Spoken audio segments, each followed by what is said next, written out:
उन कहानियों को जो वक्त के पन्नों में कहीं खो गई हैं, असली घटनाएं, अनकही दास्तां और वो राज जो आपके होश उड़ा देंगे। स्वागत है आपका हमारे चैनल एपिक किस्से पर। अगर आपको भी कहानियों के रोमांच से जुड़ना है तो अभी सब्सक्राइब कीजिए और चलिए हमारे साथ इस नए सफ़र पर। 4 जुलाई 1999 टाइगर हिल अब भारत के कब्जे में आ चुकी थी। पूरे देश में खुशी की लहर थी। न्यूज़ चैनल्स, अखबार और हर घर में सिर्फ एक ही नाम गूंज रहा था, टाइगर हिल। लेकिन इंडियन आर्मी के हेडक्वार्टर्स में अभी भी मैप्स टेबल पर बिछे हुए थे, क्योंकि कारगिल वॉर अभी ख़त्म नहीं हुई थी। पाकिस्तान आर्मी अब भी कई स्ट्रेटेजिक पिक्स पर बैठी हुई थी और उन सब में एक पिक इंडियन आर्मी के लिए सबसे ज़्यादा डेंजरस बन चुकी थी। उसका नाम था .4875। आज इस पिक को एक और नाम से भी जाना जाता है, बत्रा टॉप। लेकिन ये नाम बाद में पड़ा। उस वक्त ये सिर्फ एक मिलिट्री ऑब्जेक्टिव था, एक ऐसी पीक जिसे जीते बिना मस्को वैली पर कंट्रोल हासिल करना लगभग नामुमकिन था। मस्को वैली कारगिल के वेस्टर्न सेक्टर में एक बहुत डिफ़िकल्ट एरिया था। यहाँ की माउंटेन्स और भी ज़्यादा खड़ी थी, नेचुरल कवर बहुत कम था और एनिमी ऊपर से हर मूवमेंट देख सकता था। .4875 की हाइट लगभग 16,000 फीट के आसपास थी। यहाँ से पाकिस्तानी आर्मी पूरी वैली को डोमिनेट कर रही थी। अगर ये पीक एनिमी के कब्जे में रहती तो इंडियन आर्मी के लिए आगे बढ़ना बहुत मुश्किल हो जाता। इसीलिए आर्मी हेडक्वार्टर्स ने एक बार फिर फैसला किया, .4875 हर हाल में वापस लेना है। लेकिन इस मिशन की कहानी .4875 से थोड़ी पहले शुरू होती है और उस कहानी का हीरो था 13 जम्मू एंड कश्मीर राइफल्स का एक young officer, captain Vikram Batra. Himachal Pradesh के पालमपुर में पैदा हुए विक्रम बत्रा बचपन से ही एनर्जेटिक, फियरलेस और लीडरशिप क्वालिटी वाले इंसान थे। उनके दोस्त कहते थे कि वो हर कंपटीशन में सबसे आगे रहना चाहते थे, लेकिन उन्होंने कॉरपोरेट जॉब या फॉरेन करियर नहीं चुना, उन्होंने इंडियन आर्मी चुनी। इंडियन मिलिट्री एकेडमी से पास आउट होने के बाद वो 13 जम्मू एंड कश्मीर राइफल्स के हिस्सा बने और 1999 में उनकी बटालियन को कारगिल भेज दिया गया। शायद तब किसी को भी अंदाज़ा नहीं था कि ये यंग ऑफिसर एक दिन भारत के सबसे बड़े मिलिट्री हीरोज में शामिल हो जाएंगे। इससे पहले भी कैप्टन विक्रम बत्रा अपनी बहादुरी दिखा चुके थे। जून 1999 में .5140 पर असॉल्ट लीड किया था। ये ऑपरेशन बहुत सक्सेसफुल रहा था। एनिमी पोजीशन कैप्चर करने के बाद जब हेडक्वार्टर्स ने रेडियो पर पूछा मिशन कंप्लीट, तब कैप्टन विक्रम बत्रा एक ऐसा जवाब दिया जो हमेशा के लिए हिस्ट्री का हिस्सा बन गया, ये दिल मांगे मोर। ये उस समय पेप्सी का एडवर्टाइजिंग स्लोगन था, लेकिन कैप्टन विक्रम बत्रा ने उसे एक नए मतलब दे दिया। इसका मतलब था मिशन कंप्लीट हो गया है, लेकिन हमारी लड़ाई अभी ख़त्म नहीं हुई है।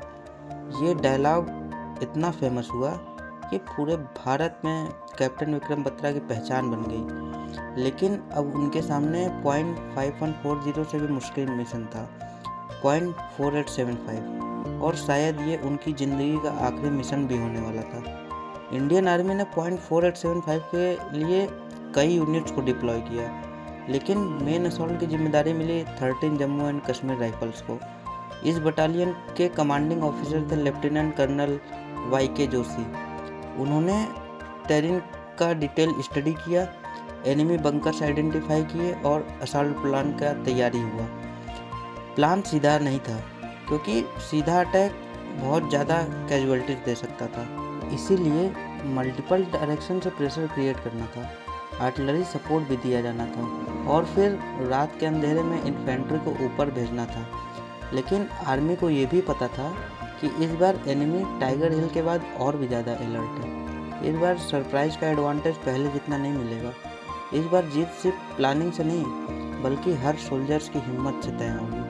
और कैप्टन विक्रम बत्रा अपनी कंपनी के साथ .4875 की तरफ बढ़ने लगे, बिना ये जाने कि अगले कुछ घंटे उन्हें अमर बना देंगे। 7 जुलाई 1999 की रात मस्को वैली बर्फीली हवाओं से गूंज रही थी। टेम्परेचर फ्रीजिंग पॉइंट से काफ़ी नीचे था। हर तरफ अंधेरा था, लेकिन इसी अंधेरे में 13 जम्मू एंड कश्मीर राइफल्स के सोल्जर्स अपनी फाइनल असॉल्ट पोजीशन की तरफ खामोशी से बढ़ रहे थे। हर सोल्जर के कंधे पर 20 से 30 किलो का बोझ था। Rifles, grenades, rocket launchers, ammunitions और सबसे भारी बोझ एक जिम्मेदारी का था। हर हाल में .4875 जीतना था। .4875 सिर्फ एक पीक नहीं थी, ये कई इंटरकनेक्टेड रिजेज, रॉकी आउटक्रॉप्स और एनिमी बंकर्स का एक कॉम्प्लेक्स डिफेंसिव सिस्टम था। पाकिस्तानी आर्मी ने हर अप्रोच रूट पर मशीन गन पोजीशन कर रखी थी। मोर्टार्स, हैवी मशीन गन्स और स्नाइपर लोकेशंस पहले से तैयार थे। इंडियन आर्मी को पता था कि जैसे ही वो फायरिंग रेंज में आएंगे, एनिमी पूरी ताकत से हमला करेगा। इसीलिए ऑपरेशन का पहला फेज था आर्टिलरी सप्रेशन। बोफोर्स गन्स लगातार सेल्स फायर कर रही थीं। पहाड़ों में हर कुछ सेकंड बाद एक नया धमाका गूंज रहा था। पत्थर टूट रहे थे, एनिमी बंकर्स हिल रहे थे, लेकिन इंडियन आर्मी भी जानती थी कि आर्टिलरी बैटल जीत नहीं सकती।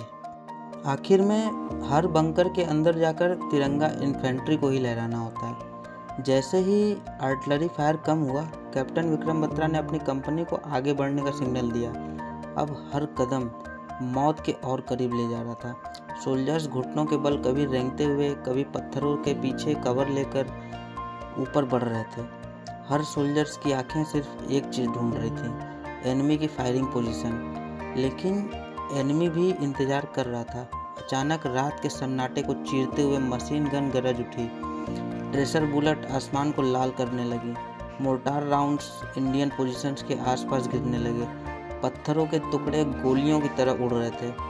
कुछ ही सेकेंड्स में बैटलफील्ड एक नरक में बदल चुका था। इसी भयंकर फायरिंग के बीच कैप्टन विक्रम बत्रा पीछे नहीं रहे। वो अपने सोल्जर्स के बिल्कुल आगे चल रहे थे और कैप्टन विक्रम बत्रा बिल्कुल वही कर रहे थे। जब भी कोई सोल्जर एनिमी की फायरिंग से रुकता, कैप्टन विक्रम बत्रा खुद उसके पास पहुंचते और उसे मोटिवेट करते और कहते, आगे बढ़ो, पीक हमारी होगी। उनकी आवाज़ में ऐसा विश्वास था कि घायल जवान भी दोबारा उठ खड़े होते। बैटल अब और भी इंटेंस होती जा रही थी। एक के बाद एक एनिमी बंकर्स इंडियन आर्मी का रास्ता रोक रहे थे। इसी दौरान कैप्टन विक्रम बत्रा ने एक छोटी असॉल्ट टीम बनाई। ऑब्जेक्टिव था सबसे डेंजरस मशीन गन बंकर को साइलेंट करना। ये बंकर नीचे चढ़ रहे सोल्जर्स पर लगातार फायरिंग कर रहा था। जब तक ये बंकर एक्टिव रहता, आगे बढ़ना लगभग नामुमकिन था। कैप्टन बत्रा ने इंतज़ार नहीं किया। वो अपनी टीम के साथ सीधा उस बंकर की तरफ दौड़ पड़े। पाकिस्तानी आर्मी को शायद उम्मीद नहीं थी कि कोई ऑफिसर इतनी खुली जगह से इतनी तेज़ी से अटैक करेगा। कुछ ही पलों में क्लोज क्वार्टर कॉम्बैट शुरू हो गया। रिपोर्ट्स के मुताबिक कैप्टन बत्रा और उनकी टीम ने एनिमी के इस बंकर को कैप्चर कर लिया। इस सफलता के बाद इंडियन आर्मी सोल्जर्स आगे बढ़ने का रास्ता मिल गया। बैटल के दौरान 13 जम्मू एंड कश्मीर राइफल्स के सोल्जर्स का वॉर क्राई बार बार पहाड़ों में गूंज रहा था, दुर्गा माता की जय। ये सिर्फ एक स्लोगन नहीं था, ये हर सोल्जर्स के लिए हौसले की आवाज़ थी।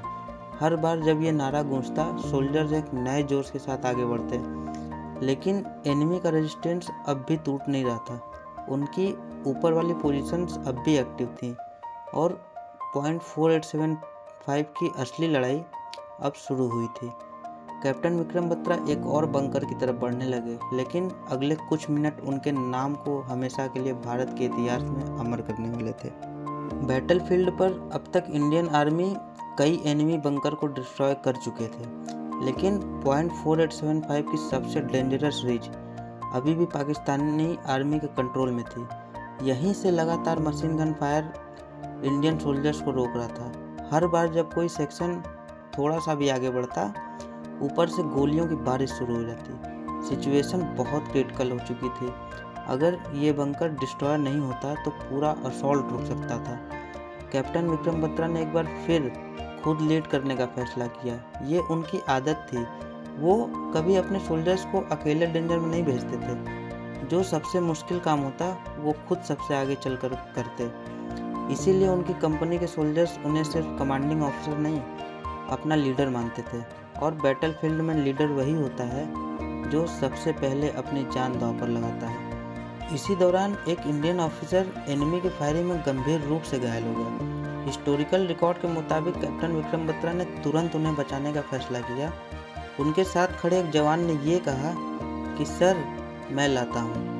तब कैप्टन विक्रम बत्रा ने वो शब्द कहे जो आज भी इंडियन आर्मी की हिस्ट्री का हिस्सा है, तू बाल बच्चेदार है, हट जा पीछे। और ये कहकर वो खुद एनिमी की तरफ बढ़ गए।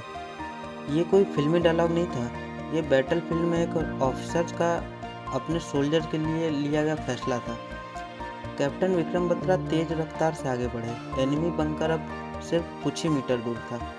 क्लोज क्वार्टर कॉम्बैट शुरू हो गया। ग्रेनेड्स, ऑटोमेटिक राइफल्स और पत्थरों के बीच भयंकर फायरिंग। रिपोर्ट्स के मुताबिक कैप्टन विक्रम बत्रा ने एक पाकिस्तानी सोल्जर को क्लोज कॉम्बैट में मार गिराया, लेकिन इसी दौरान एनिमी की तरफ से एक और फायरिंग बस्ट आया और कैप्टन विक्रम बत्रा गंभीर रूप से घायल हो गए। उनके साथी उन तक पहुंचने की कोशिश कर रहे थे, लेकिन फायरिंग इतनी तेज थी कि हर कदम मौत को चैलेंज देने जैसा था। कुछ ही देर बाद कैप्टन विक्रम बत्रा देश के लिए अपने सर्वोच्च बलिदान दे चुके थे। उस वक्त उनकी उम्र सिर्फ 24 साल थी। लेकिन बैटल अभी खत्म नहीं हुई थी। अपने कमांडिंग ऑफिसर को खोने के बाद भी 13 जम्मू एंड कश्मीर राइफल के सोल्जर्स पीछे नहीं हटे, बल्कि उनका गुस्सा और जज्बा और भी बढ़ गया। हर सोल्जर्स के मन में अब सिर्फ एक ही बात थी, सर का मिशन अधूरा नहीं छोड़ेंगे। वॉर क्राई एक बार फिर मस्को वैली में गूंज उठा, दुर्गा माता की जय। और इंडियन आर्मी ने दोबारा फुल असॉल्ट शुरू कर दिया। एक एक बंकर क्लियर होने लगे। पाकिस्तानी आर्मी का रेजिस्टेंस धीरे धीरे टूटने लगा। लेकिन इसी बैटल में एक और जवान ऐसी बहादुरी दिखाने वाले थे जिसके लिए पूरा भारत उन्हें हमेशा याद रखेगा।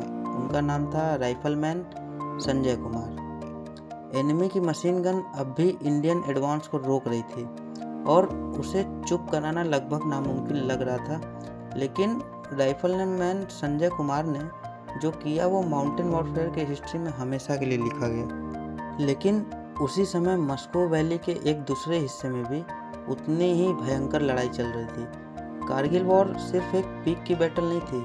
हर रिज, हर बंकर और हर ऑब्जेक्टिव अलग कहानी लिख रहा था। इन्हीं ऑब्जेक्टिव में से एक था पिंपल सेकेंड कॉम्प्लेक्स। ये एनिमी की बहुत मजबूत डिफेंसिव पोजीशन थी। जब तक ये बंकर्स टूट नहीं जाते, इंडियन आर्मी को आगे बढ़ना बहुत मुश्किल था। इस मिशन की जिम्मेदारी मिली 17 जाट रेजिमेंट को और उन असॉल्ट टीम को लीड कर रहे थे एक सिर्फ 23 साल के ऑफिसर, लेफ्टिनेंट अनुज नैयर। दिल्ली में पैदा हुए अनुज नैयर बचपन से ही आर्मी ज्वाइन करना चाहते थे। इंडियन मिलिट्री एकेडमी से पास आउट होने के बाद वो 17 जाट रेजिमेंट का हिस्सा बने। कारगिल में ये उनका पहला ऑपरेशन वॉर था और शायद आखिरी भी। ऑपरेशन की रात 17 जाट के सोल्जर्स एनिमी की तरफ बढ़ने लगे। पाकिस्तानी आर्मी ने पिंपल सेकेंड कॉम्प्लेक्स को कई इंटरकनेक्टेड बंकर्स में बदल दिया था। हर बंकर दूसरे बंकर को कवर कर रहा था। मतलब अगर एक बंकर पर अटैक होता तो बाकी 3 बंकर क्रॉस फायर शुरू कर देते।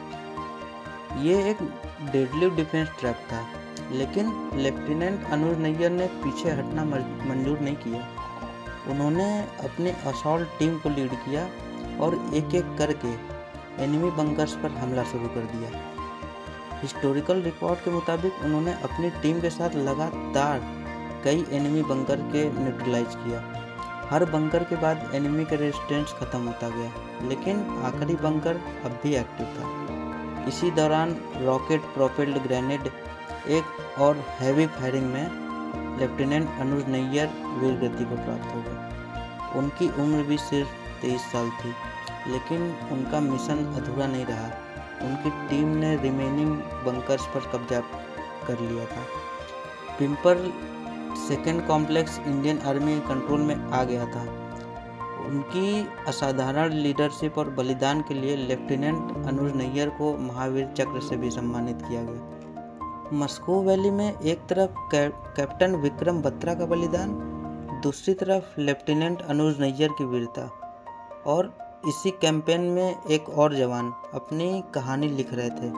राइफलमैन संजय कुमार। एनिमी की मशीन गन अब भी इंडियन एडवांस को रोक रही थी और उसे चुप कराना लगभग नामुमकिन लग रहा था, लेकिन राइफलमैन संजय कुमार ने जो किया उसने पूरी बैटल का रुख बदल दिया। एनिमी की मशीन गन अब खामोश हो चुकी थी। ये वही बंकर था जो कई घंटों से इंडियन आर्मी के एडवांस को रोक रहा था। अब इंडियन सोल्जर्स के पास एक मौका था और उन्होंने इस मौके को हाथ से जाने नहीं दिया। वॉर क्राई एक बार फिर मस्को वैली में गूंज उठा, दुर्गा माता की जय। हर सेक्शन अलग डायरेक्शन से एनिमी पोजीशंस पर टूट पड़ा। पाकिस्तानी आर्मी अब लगातार प्रेशर में थी। कई बंकर्स पहले से ही तबाह हो चुके थे। बाकी बची पोजीशंस पर भी इंडियन आर्मी तेजी से कब्जा जमा रही थी। कई पाकिस्तानी सोल्जर्स पीछे हटने लगे, कुछ अपनी पोजीशंस छोड़कर भाग गए और कुछ आखिरी गोली तक लड़ते रहे। लेकिन अब बैटल का रुख बदल चुका था। इनिशिएटिव पूरी तरह इंडियन आर्मी के हाथ में था। सुबह की पहली रोशनी के साथ .4875 की ऊंचाइयों पर तिरंगा लहराया गया। ये सिर्फ एक स्ट्रेटेजिक विक्ट्री नहीं थी, ये उन सब सोल्जर्स की जीत थी जिन्होंने अपनी जान की परवाह किए बिना हर बंकर, हर रिज और हर पत्थर के लिए लड़ाई लड़ी।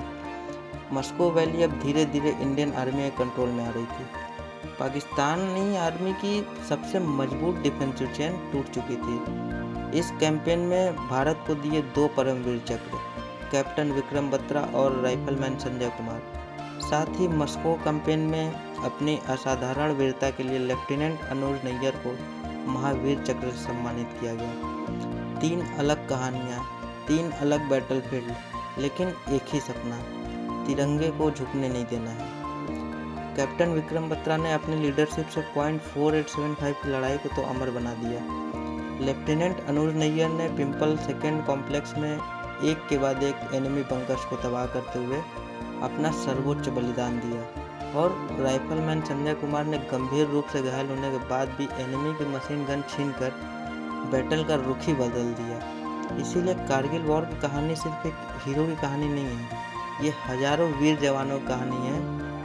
कुछ के नाम इतिहास की किताबों में लिखे गए और कई ऐसे भी थे जिनके नाम शायद कम ही लोग जानते हैं, लेकिन उनका बलिदान उतना ही महान था। .4875 की जीत के बाद इंडियन आर्मी ने इस स्ट्रेटेजिक फीचर को बाद में बत्रा टॉप के नाम से याद करना शुरू किया। ये सिर्फ एक मिलिट्री मैप पर लिखा हुआ नाम नहीं था, ये एक सैल्यूट था उस ऑफिसर को जिसने ये कहा था, ये दिल मांगे मोर, और अपना बलिदान निभाया। ये सिर्फ एक मिलिट्री मैप पर लिखा हुआ नाम नहीं था, ये एक सैल्यूट था उस ऑफिसर को जिसने कहा था, ये दिल मांगे मोर, और अपना वादा निभाया। उन्होंने तिरंगा भी लहराया और ज़रूरत पड़ी तो उसी तिरंगे में लिपट कर घर भी लौट आए। उसके वो शब्द आज भी हर इंडियन मिलिट्री एकेडमी के कैडेट को प्रेरणा देते हैं। Either I will come back after hoisting the tricolour और I will come back wrapped in it, but I will come back for sure. और कैप्टन विक्रम बत्रा वक्त के साथ सिर्फ एक सोल्जर नहीं रहे, वो एक प्रेरणा, एक जुनून और एक मिसाल बन गए। लेकिन जुलाई 1999 वॉर अभी पूरी तरह ख़त्म नहीं हुई थी।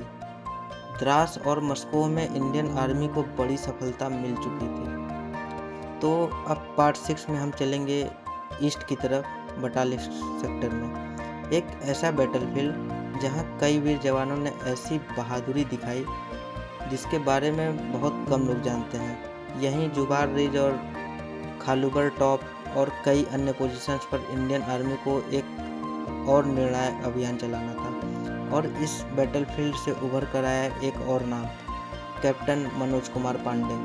उनकी इस कहानी सिर्फ बहादुरी की नहीं, बल्कि एक ऐसे सपने की कहानी है जो बचपन में देखा गया था और कारगिल की बर्फीली चोटियों पर अपने खून से लिखा गया, उस अमर वीर की कहानी। तो इनके बारे में अब हम पार्ट 6 में सुनेंगे। तब तक के लिए अलविदा। हमारे साथ बने रहें और देखते रहें एपिक किस्से, रिसर्च बेस्ड डॉक्यूमेंट्रीज और ढेरों कहानियाँ सुनने के लिए चैनल को सब्सक्राइब जरूर कीजिएगा। जय हिंद, जय भारत।